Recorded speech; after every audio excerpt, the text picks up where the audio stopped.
జిల్లా పరిషత్ ఉన్నత పాఠశాల చిట్యాల వనపర్తి జిల్లా ఇన్ఛార్జి ప్రధాన ఉపాధ్యాయులు వెంకటేశ్వర గుప్తా సార్, నా తోటి సహా ఉపాధ్యాయులు, ప్రియమైన విద్యార్థులు, ఈరోజు ఏప్రిల్ 22 ప్రాముఖ్యత ఏమిటంటే ధరిత్రీ దినోత్సవం, వరల్డ్ హెల్త్ డే. అంటే హెల్త్ అంటే భూమి, అంటే భూమిని కాపాడుకోవడము ముఖ్య ఉద్దేశం. 1970 అమెరికాలో ఏప్రిల్ 22న ఈ ధరిత్రీ దినోత్సవం ప్రారంభించడం జరిగింది.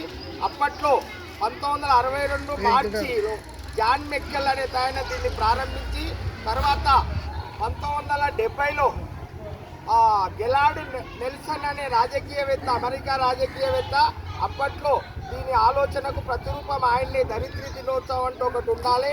ఈ భూమిని మనం వాతావరణ మార్పుల నుంచి కాపాడుకోవడానికి, భూమికి కాపాడుకోవడానికి ఒక దినం అంటూ ఏర్పాటు చేయాలని అప్పుడున్న అమెరికా ప్రెసిడెంట్ కెన్నడీ గారిని కోరడం జరిగింది.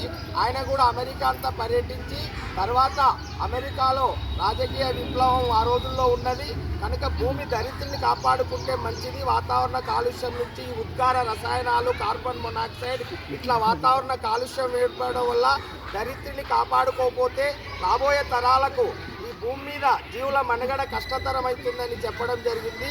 దాని కొరకే ఇప్పుడు వరల్డ్ అంటే ఎర్త్ డే నెట్వర్క్ కూడా ఉంది కనుక మీకు జీవశాస్త్రము, సాంఘికలో ఇదంతా వస్తుంది కనుక మీరు కూడా రేపు భవిష్యత్ తరాలకు మంచి సందేశం ఏంటంటే మొక్కలు నాటడము, పర్యావరణ కాలుష్యాన్ని, ప్లాస్టిక్ రసాయనాలను నివారించి ఈ భూమి పైన జరిగే మార్పులను గమనిస్తూ భూమిని కాపాడుకోవడానికి మనం కృషి చేయాలని తెలియజేస్తూ ముగిస్తున్నాం.